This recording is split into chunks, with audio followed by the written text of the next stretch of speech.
preparation to the constitutions, some reflections.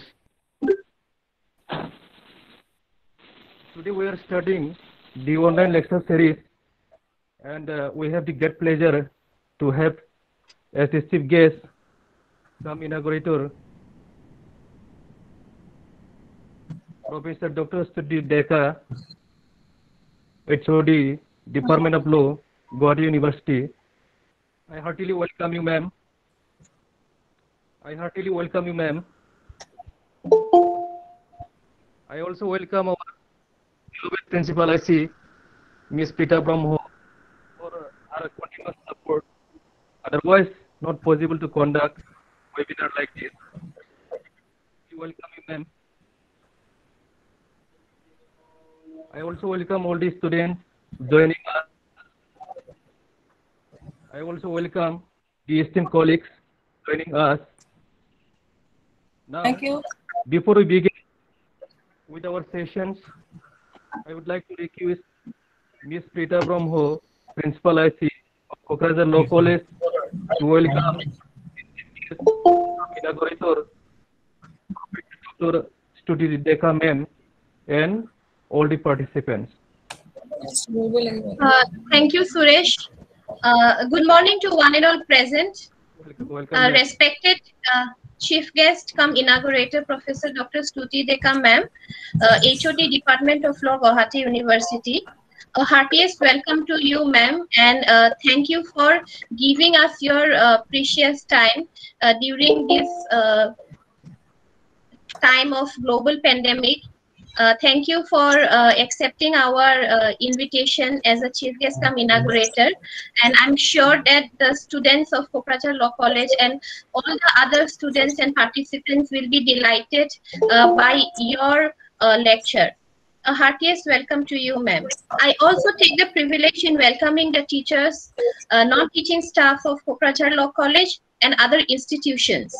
A heartiest welcome to the students, friends of Kokrajhar Law College and all other participants of today's lecture series. And at the same time, I appreciate the IQAC team of Kokrajhar Law College for taking an initiative in organizing a thoughtful program, keeping the interest of the students and all others.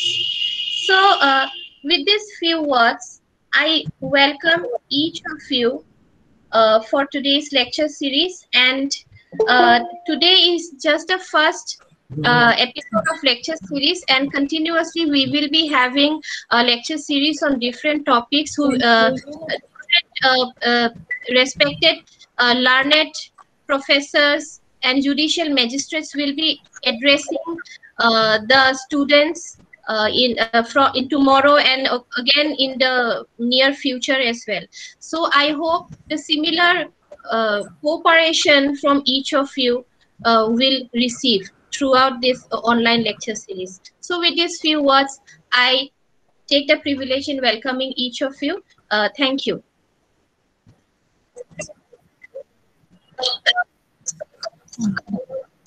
Suresh?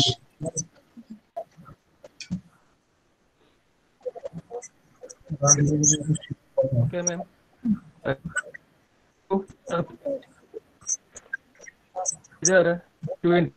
Before all of you, Professor Stuti Deka, head and faculty law, Guwahati University, did her Master of Law from Guwahati University, seeking first position, and her areas of specialization was in constitutional and administrative law.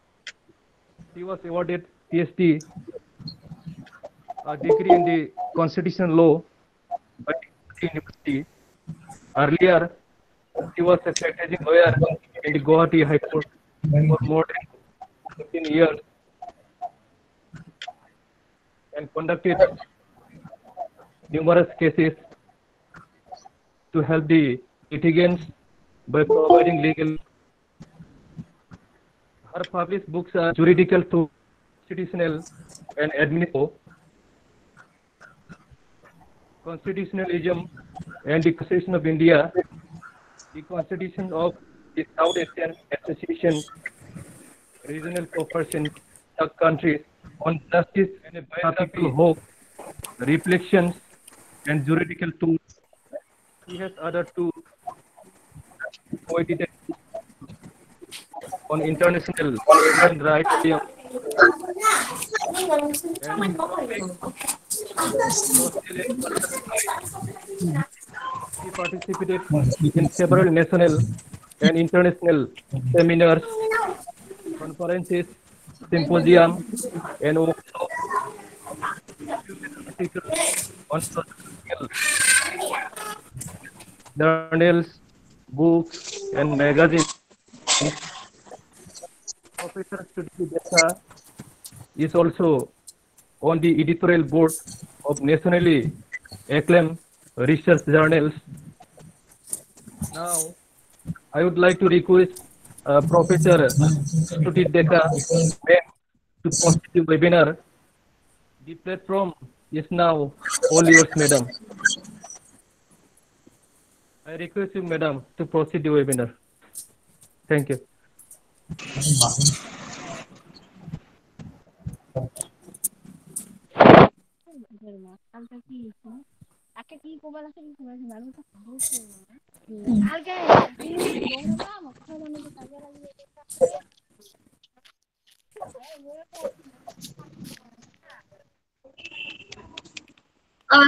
Ma'am,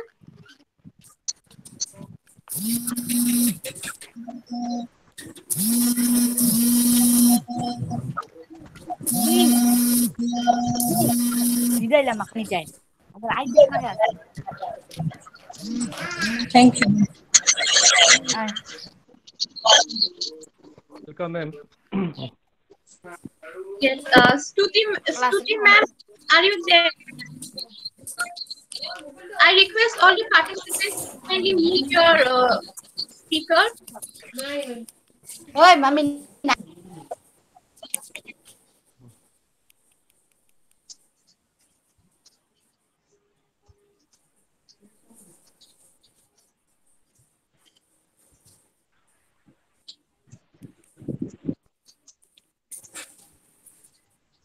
Stuti ma'am, are you there?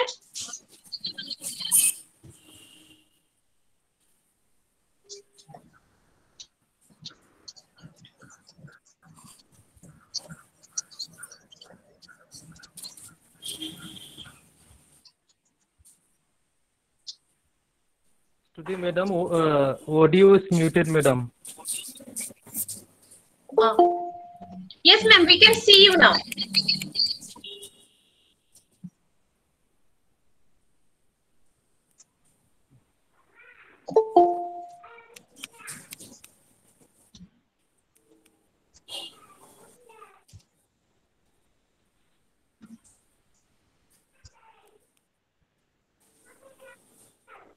Ma'am, please unmute yourself. Ma'am, unmute.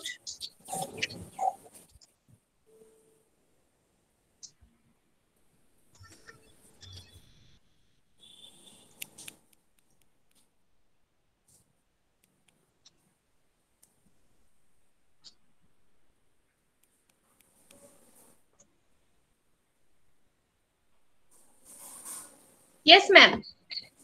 It's done.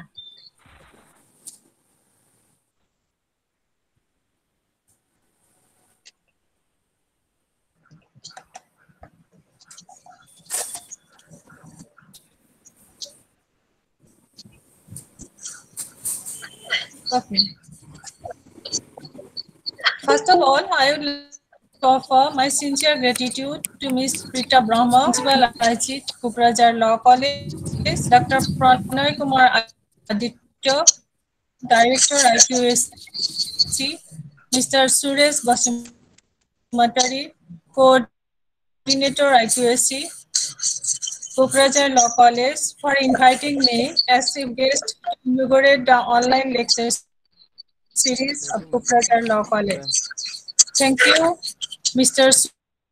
Suresh Basumatari, for introducing me in such an elegant manner. I also thank the entire faculty member present here, ladies and gentlemen, and my dear students. Now I inaugurate the lecture series with a very relevant topic in present day scenario, that is judicial interpretation to the Constitution. Some reflections. So the interpretation of the Constitution is an honorable duty of the judiciary. It arises when there is no clear meaning of the words in the statute or double meaning of the phraseology or there is ambiguity. In such circumstances, the court has to ascertain the exact meaning of the words from the intention of the legislature in making the statute or the constitution. When we discuss the interpretation of the constitution, two questions comes to our mind. Whether the judges make law or they only declare the existing law. So the orthodox view was that judges never create law, but they only declare law. According to Blackstone, the English jurist, the duty of the court is not to pronounce a new law, but to maintain and expound the old one. Similar view was expressed by other authorities also during the period of framing of the Constitution of India. With the passage of time, this trend has been changed, and the declaratory role of the judges converted into creative strength to cope with the needs of the society in different nations. Lord Denning, he is also an English jurist, openly preached that the task of common law is to act as an instrument of evolution in accordance with the changing needs of the society. In the modern days, the lawmaking power of the judges have been well recognized all over the world. The American jurist greatly emphasized the creative role of the judges. In India also, the eminent judges, we all know Justice P.N. Bhagavati, Justice V.R. Krishna Iyer, have applied this lawmaking power through public interest litigation and provided guidelines to meet the needs of the society where there is no law or where there is no legislation in the particular area of concern. In general, there are two rules of interpretation in the written constitution. So we all know this, that liberal and literal interpretation.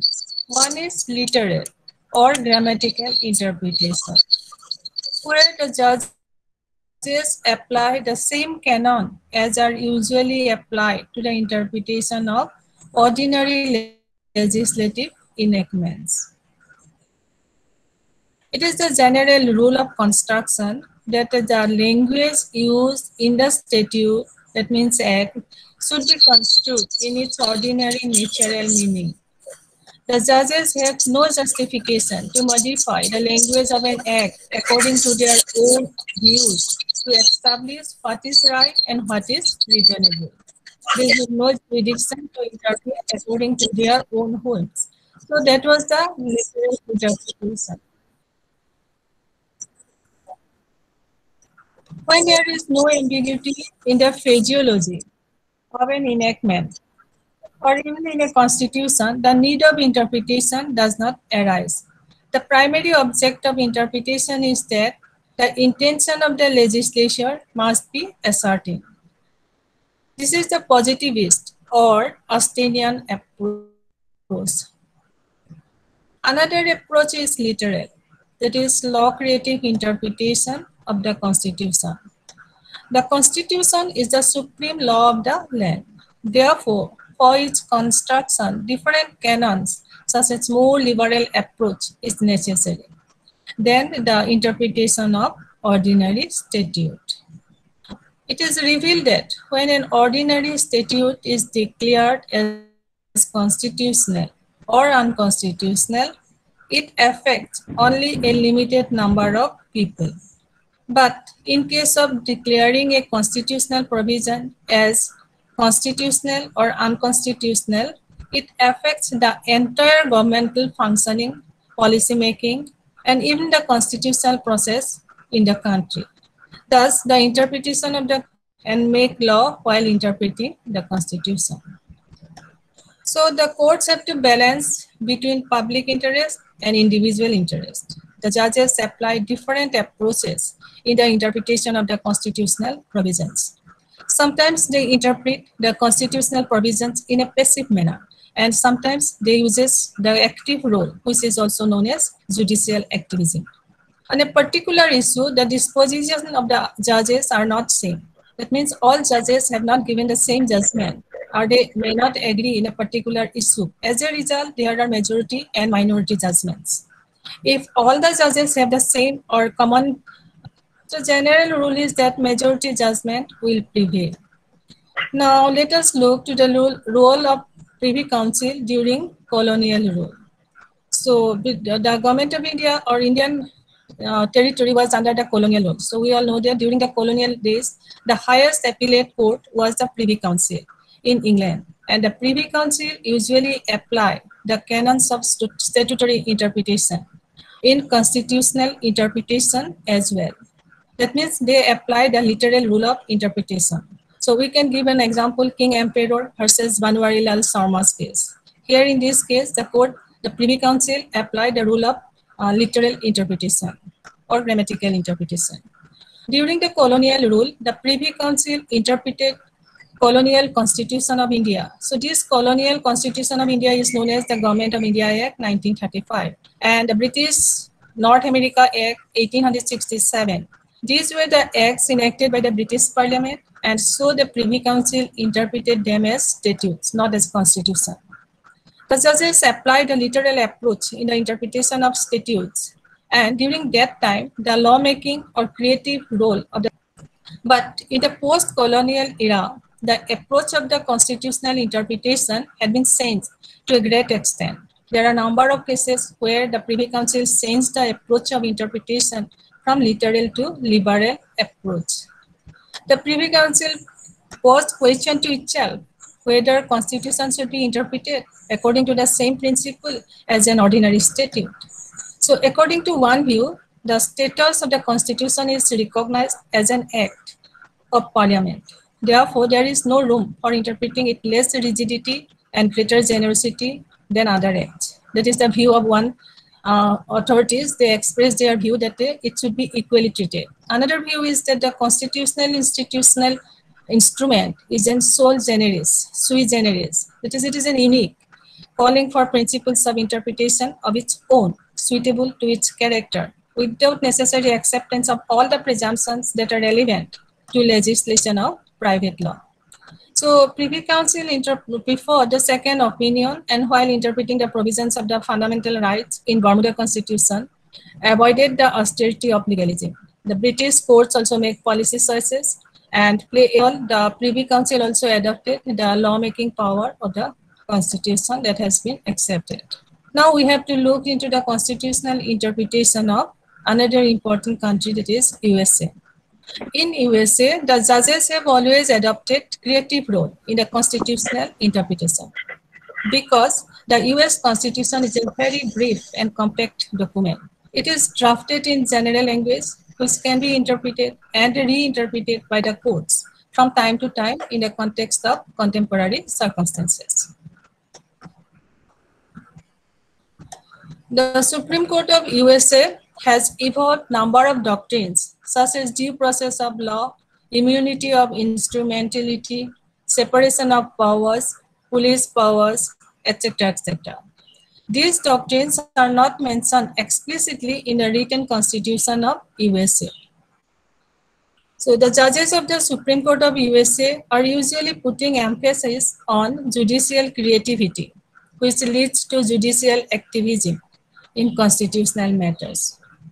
So here we can mention the famous dictum of Charles Evans. He said that we are under the Constitution, but the Constitution is what judges say it is.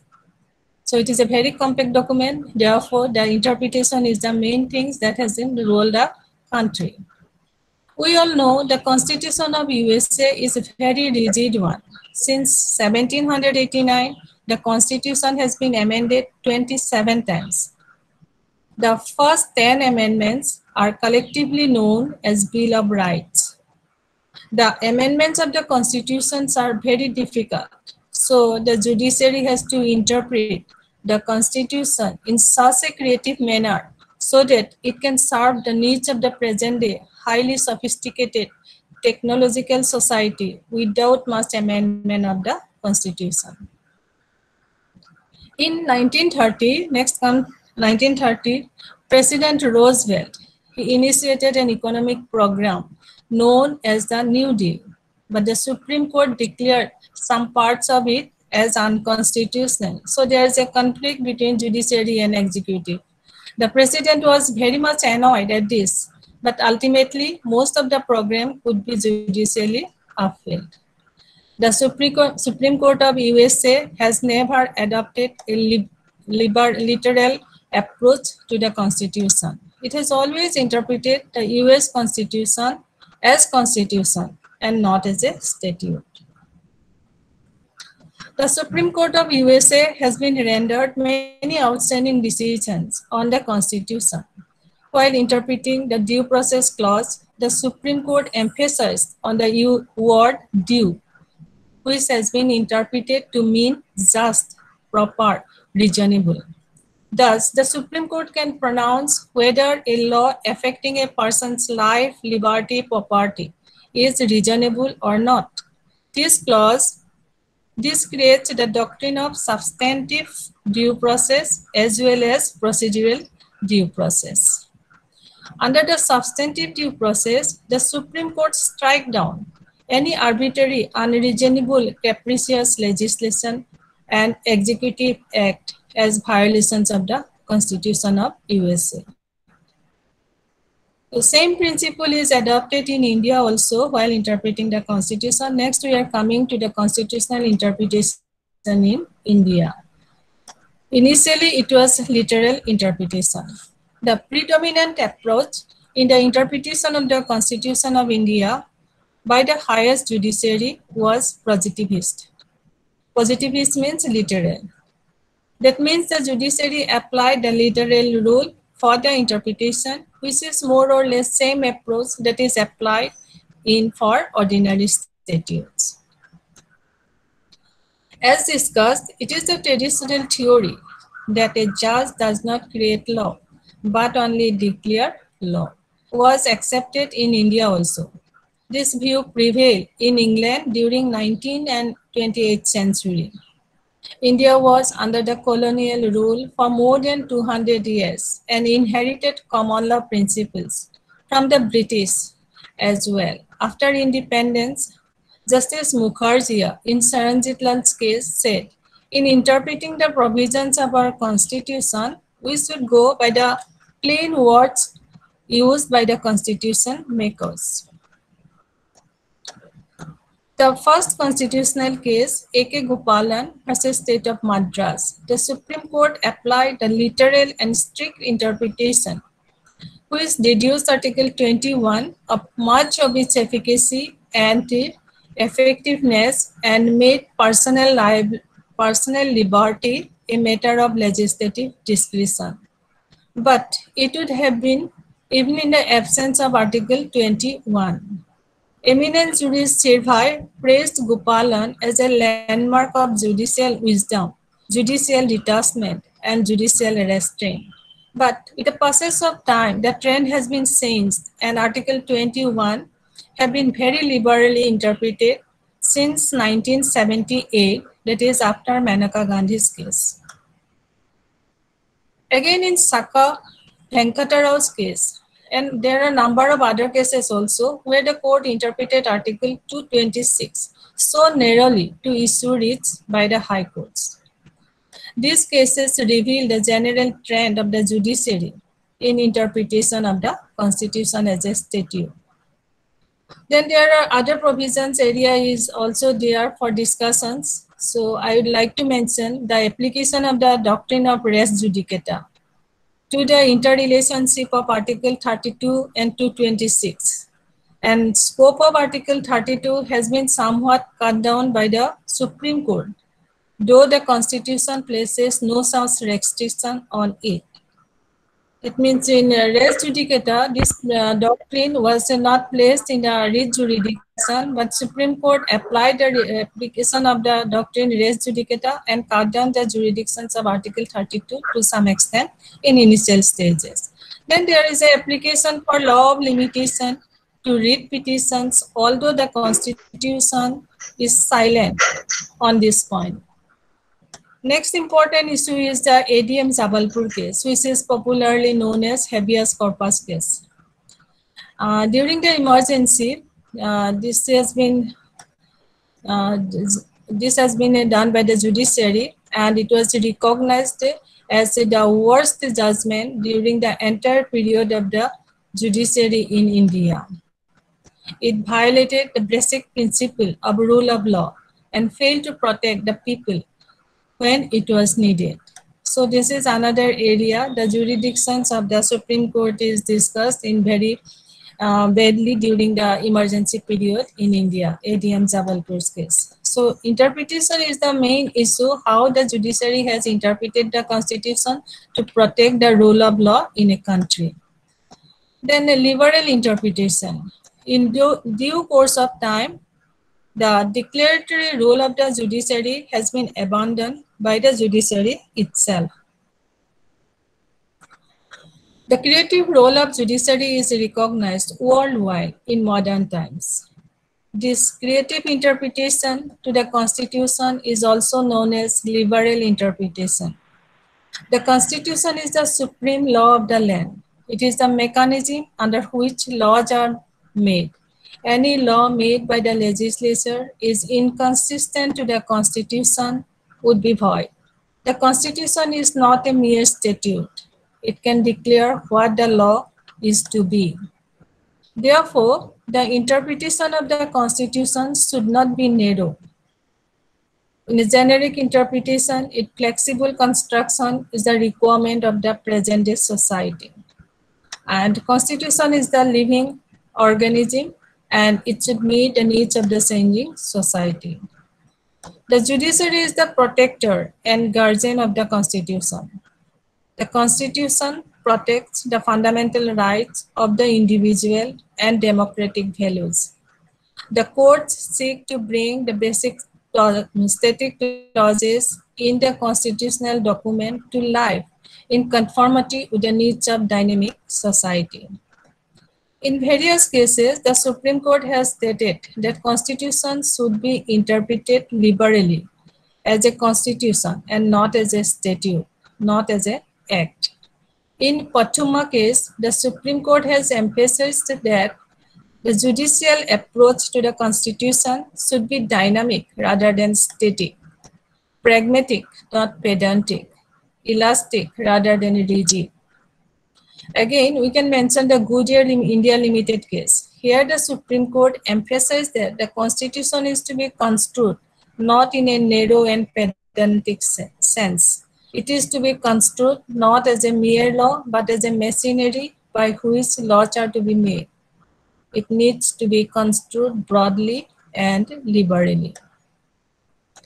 So we all know the Goloknath case. In Goloknath case, the Supreme Court held that the fundamental rights are not amendable. It emphasized that if these rights were curtailed, then there would be totalitarianism, there will be anarchy in the society. Therefore, Kesavananda Bharati may be regarded as the high watermark of creative interpretation of the Constitution. The judgment depicts an attempt to Supreme Court to protect some of the values which are known the basic structure of the Constitution that cannot be amended. In this judgment, the Supreme Court gave rise to the basic structure doctrine. This means that there are some features in the Constitution of India which are not amendable by Parliament under any circumstances. This doctrine is undisputed in Indian democracy, and it is the law of the land till date. Next, in Manoka Gandhi's case, the Supreme Court pervaded a new vigor to Article 21 of the Constitution by giving extensive interpretation to the word liberty. Again, in Sunil Bhatta's case, the Supreme Court gave emphasis on life, therein as meaning not only mere existence, but life with human dignity. Some of the rights are not specifically mentioned in the Constitution, but these have been implied from Article 21 by extensive interpretation of the Constitution. Such rights are right to livelihood. So number of case laws are the relevant, important case laws are there, but I have not mentioned all the cases, only the rights I have mentioned. The rights to livelihood, right to education, that is incorporated in the Constitution, Article 21, capital A, right to privacy, right to clean and pollution-free environment, right to shelter, right against sexual harassment, right to legal aid and speedy trial, etc., etc. So there are a number of rights that has been recognized under Article 21 of the Constitution, though it is not specifically mentioned in the Constitution. From the above discussion, it reveals that the Constitution is not just an ordinary statute, and its interpretation is also a complicated one. Constitutional interpretation is a creative function than ordinary statute, interpretation of statute. Another important canon or principle is harmonious interpretation. The approach of harmonious interpretation is applied by the judiciary when there are certain provisions in the Constitution appear to be conflict to each other. These provisions should be interpreted so as to effect reconciliation between them, so that, if possible, effect could be given to all. So harmonious interpretation applied to resolve conflict between directive principles and fundamental rights, and to give effect to both as far as possible. The Supreme Court adopted harmonious interpretation and resolved that there is no conflict between them, between both both are complementary and supplementary to each other. Fundamental rights and directive principles are complementary and supplementary to each other. There is no superiority or inferiority in between these two provisions. That has been resolved by applying the harmonious interpretation of the Constitution.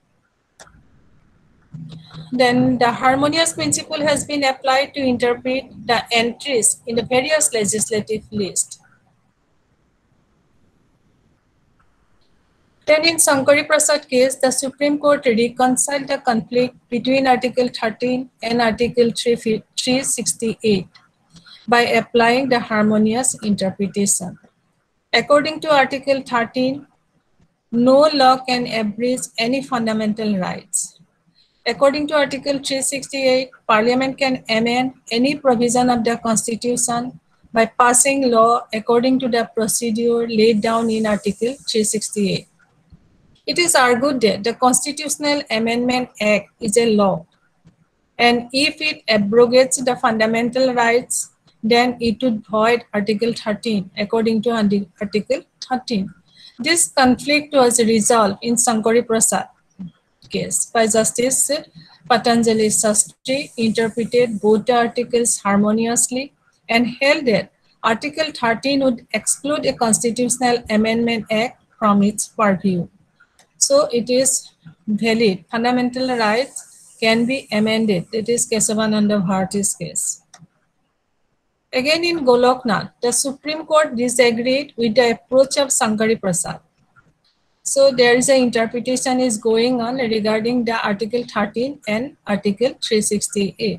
But then the Kesavananda Bharati, the court again reverted to the Sankari Prasad view and regards the interrelationship of Article 13 and 368, and thus differed with the ruling of Goloknath ratio. At present, the Kesavananda ruling is the law of the land. Thus, the conflict between the provisions of the Constitution has been reconciled through the principle of harmonious interpretation. So in this way, we get the three interpretations the literal interpretation, liberal interpretation, and harmonious interpretation while interpreting the Constitution of India. Then there are other norms also, which are also relevant for interpretation of the Constitution. I would like to mention the policy consideration, one aspect. The Supreme Court of India abstained from policy approach as they considered the Constitution of India as a statute and constitute accordingly.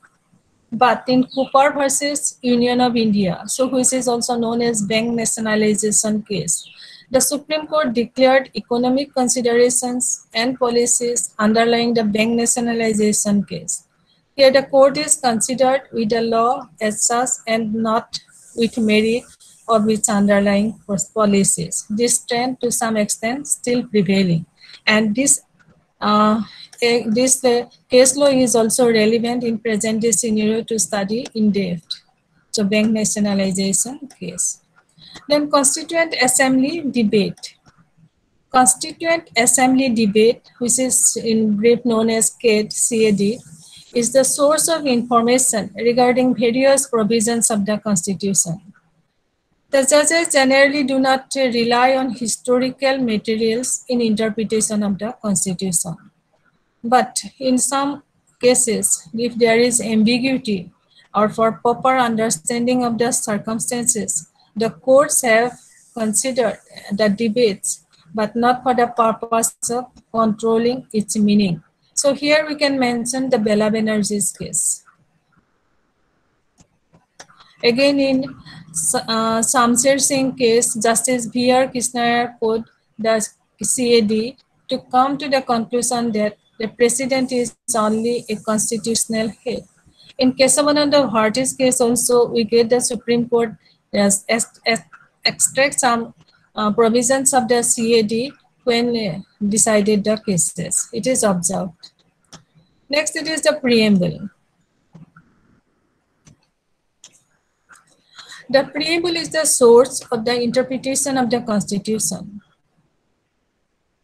Source of the interpretation of the Constitution. It serves two purposes.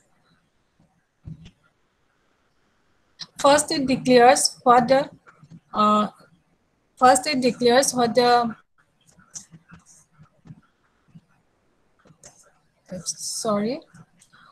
declares the source from which the Constitution derives its legitimacy. That is the source of the Constitution. Here we can know that we, the people of India, is the source of the Constitution. Secondly, it states the objectives of the Constitution. What is the objective? We have to deal that objective. We can get the objectives from the preamble of the Constitution. And in Kesavananda Bharati's case, the Supreme Court expressed that the preamble of the Constitution is the extreme importance in the constitutional interpretation. On the light of the grand noble vision expressed in the Constitution that has been taken into consideration while interpreting the Constitution or under the Kesavananda Bharati's case. Therefore, in the interpretation of the Constitution, preamble takes a leading role when there arises any ambiguity in the provisions of the Constitution. Next important canon is the spirit of the Constitution. It is said that the spirit of the Constitution is an abstract concept. On the basis of an abstract concept, the Constitution cannot be interpreted and declared as void or unconstitutional. Cannot declared as a void or unconstitutional. That is the findings of the judiciary regarding the spirit of the Constitution. Chief Justice Kenia in Gopalan case observed that courts are not at liberty to declare an act void because of an opinion that it is opposed to the spirit of the Constitution. So what is written in the text that is taken into consideration while interpreting the Constitution. That is the literal interpretation was considered during that time. And in Gopalan case, Kenya Justice that observed as well. In the case of Bihar versus Kamesar, Mahajan Justice said that the elusive spirit is no guide in a matter of interpretation of the Constitution. The spirit of the Constitution cannot prevail as against its letter. So when the Constitution has written, the words of the Constitution can be determined or can be taken into consideration for interpretation of the Constitution, not the spirit of the Constitution. Next, another very important aspect is political questions. There is a controversy regarding whether political questions can be decided by the judiciary under the Constitution of India. The question raised here is that whether the court can take cognizance of the political question. If not, there would be raised tension in the body politic. The central government in 1970 in Madhav Rao Scindia case, that is another very old important case, Madhav Rao Scindia versus Union of India, which is known as Privy Purse case, raised the plea that political question is non-justiciable. But the Supreme Court rejected the argument, saying that the power of the president to determine the status of the rulers by cancelling or withdrawing their recognition to abolish the concept of rulership with a view to effectuate government policy was liable to be challenged. And accordingly, they have validated the rulership of the Privy Purse by amendment that has been overruled by the parliament. The same question cropped up in the state of Rajasthan versus Union of India. In relation to the power of the president to resolve state assemblies under Article 356, the Supreme Court answered this question by raising that it would not entertain a purely political question.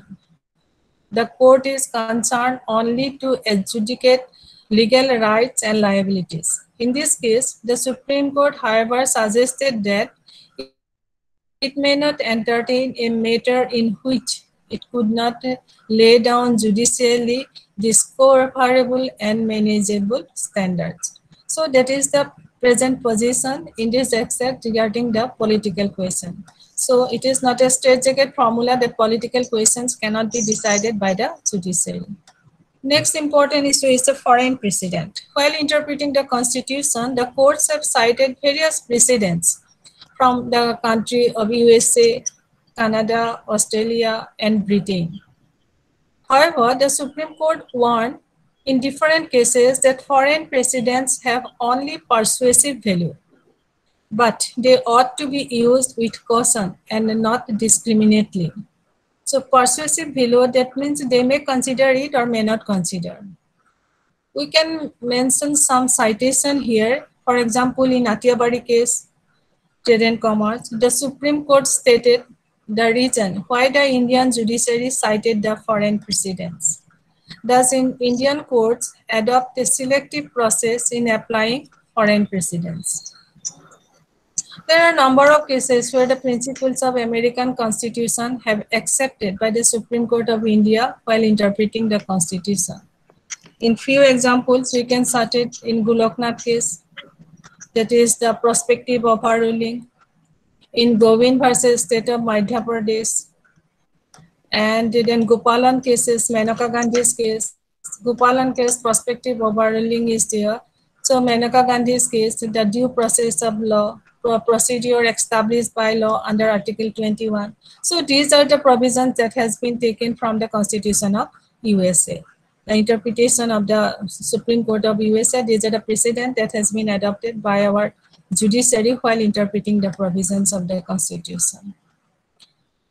Now I am going to discuss the present trend of the judiciary. A few important cases. I just want to mention Navtej Johar versus Union of India.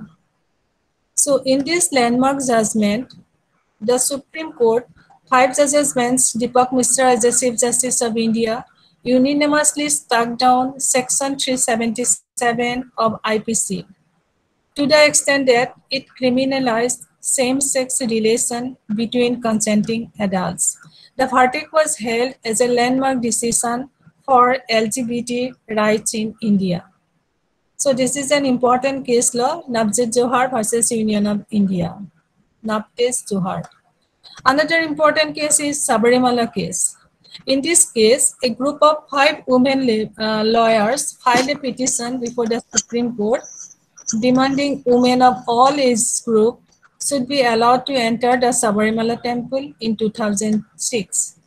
The Supreme Court declared that Sabarimala temple's custom of prohibiting women to enter menstruating years from entering is unconstitutional.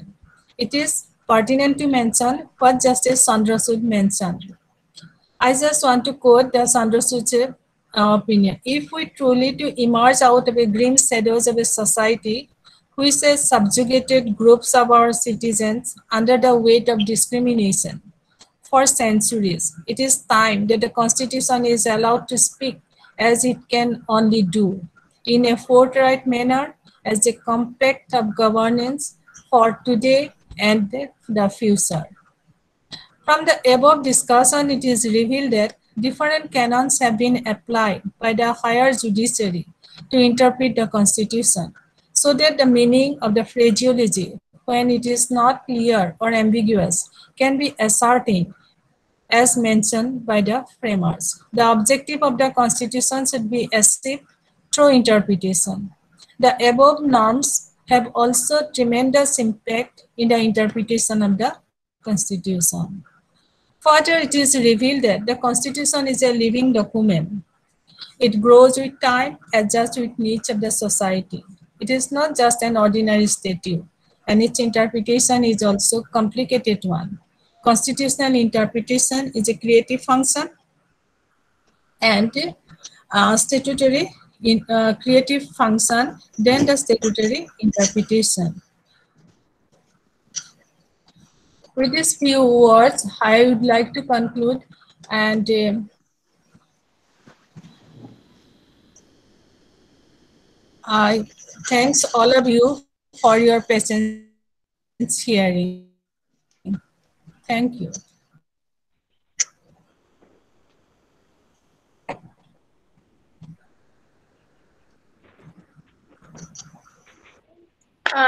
Thank you so much, ma'am. It was indeed an elaborative and a beautiful combination of interpretation of statutes and the Constitution of India. I'm sure the students across have been delighted by this wonderful deliberation of yours. And Suresh, are you there? Madam, yes. Yes. If any of the students would like to interact with ma'am, then please you can unmute yourself.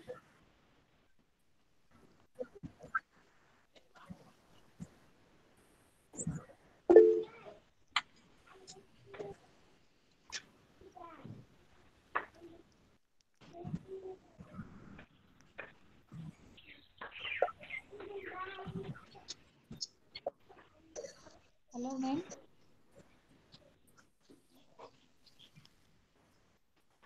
Dear participants, you can put questions now.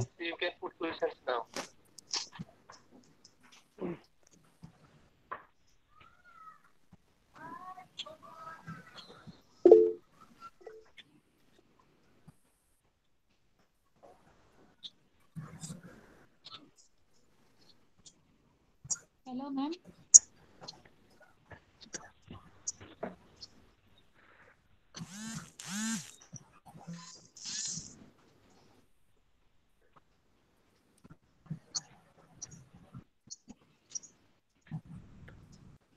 Suresh, then I think we can proceed with the vote of thanks.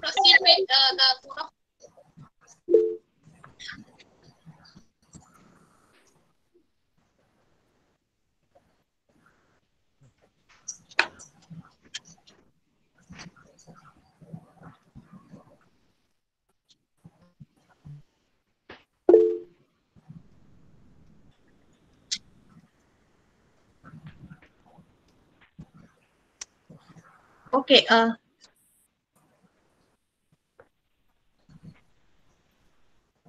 Okay, I think Suresh, internet connection, there is a problem. So to offer the vote of thanks, I would like to request Dr. Pranay Kumar Aditya sir to kindly offer your vote of thanks to the chief guest madam.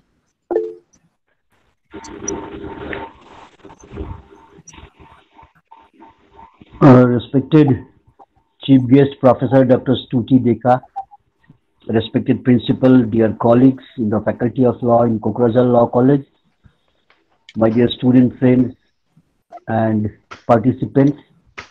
Today, indeed, it is a great pleasure for all of us to learn a lot and to hear Dr. Stuti Deka Madam after a long time, although she is very much known to me and we have met earlier also in several occasions in the University of Guwahati.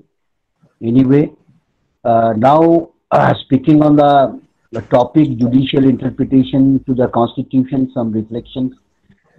Stuti Madam is a person known for her academic excellence. She is a great scholar in law and is a great teacher for enlightening the students for last several years in the university law department, and she has authored and co-authored several books on several important issues.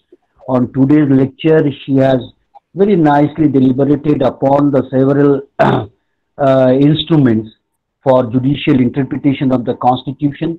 As all of us know that the Constitution is not a simple statute, but it is a dynamic and organic instrument which changes with the changing needs of the society, and it all depends on judicial interpretation of the Constitution.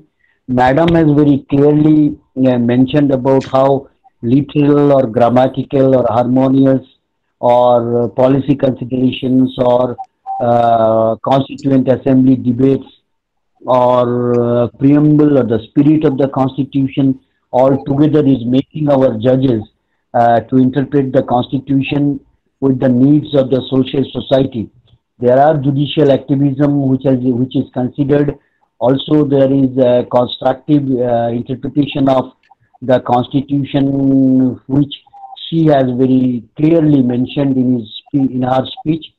And I'm very sure that the students and all the participants have been very much benefited out of the lecture.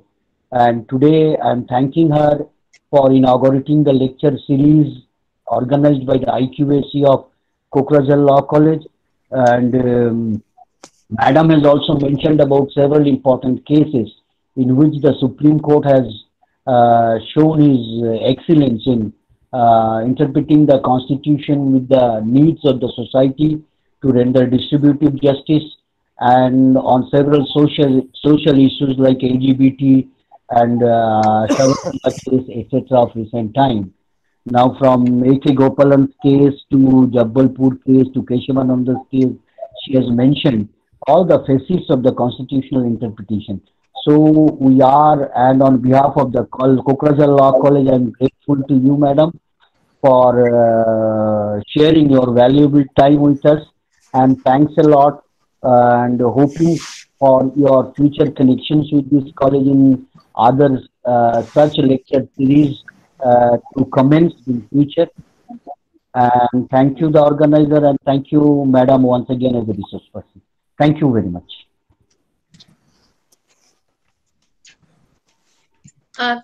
So my vote of, so I have offered my vote of thanks. I think Madam has heard me, and I'm very thankful that she is there with us.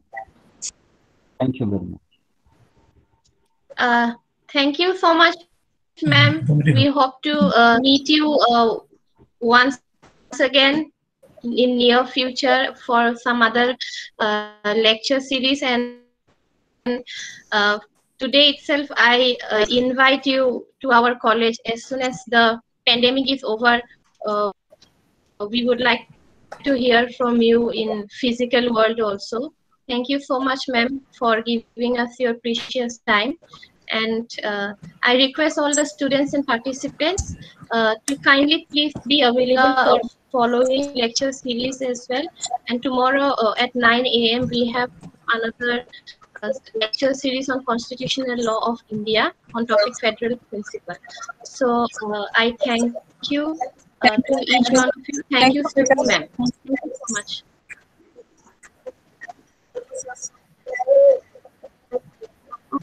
Okay, ma'am. Thank you. Thank you, ma'am. Thank you everyone. Peter Bomber, thank you. Meet you again. Yes, ma'am. Sure. Sure, ma'am. Thank you. Okay, thank you. Thank you, Aditya. Thank you. Thank you, madam. Thanks a lot, most welcome.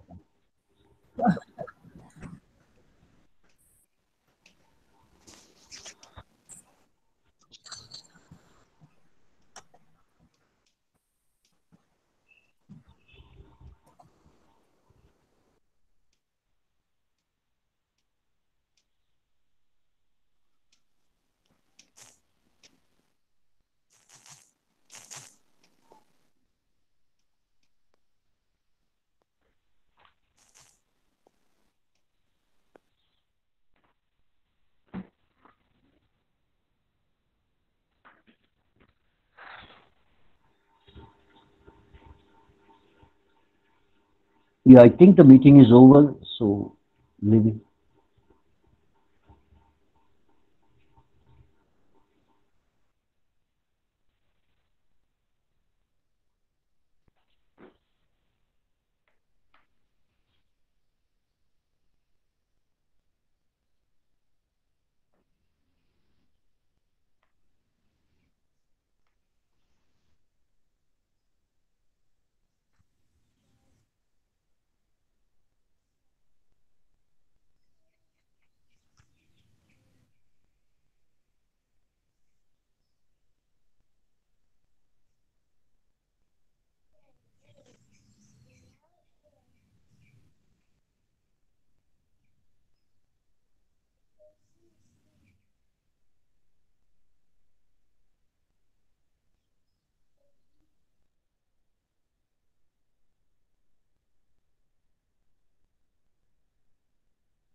Hello Akhtar ভাই ভালো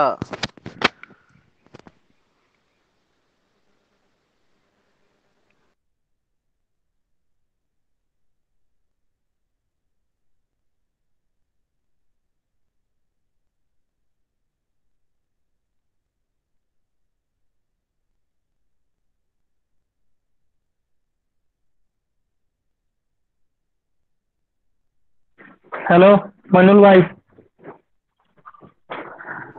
ওই sir Sultan sir ছাটু Sultan sir hello sir বা Sultan duty sir করে আছে নাকি sir duty করে আছে নাকি হ্যালো ম্যাম ভালো আছে ওই ইয়া ওয়ায়ু খায় রে খায় শামিদুল ভাই ভালো নাকি কই কই দে ভালো আছো আছে ভালো কয় না কিছু কই দে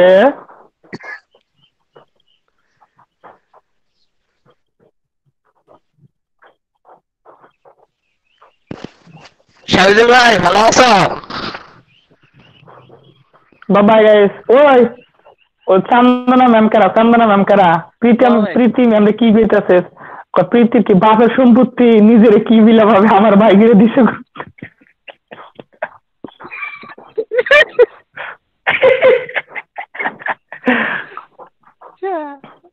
ও মারি সুলতান আমি অনুযায়ী ওরে ওই যে পাহাড় মারি আমার নিয়ে যাও না।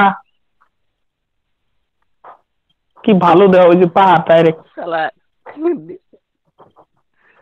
ও পাহাড়ে বোকা সুলতান।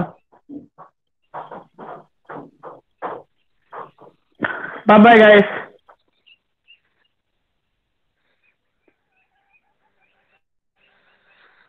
By bye, okay.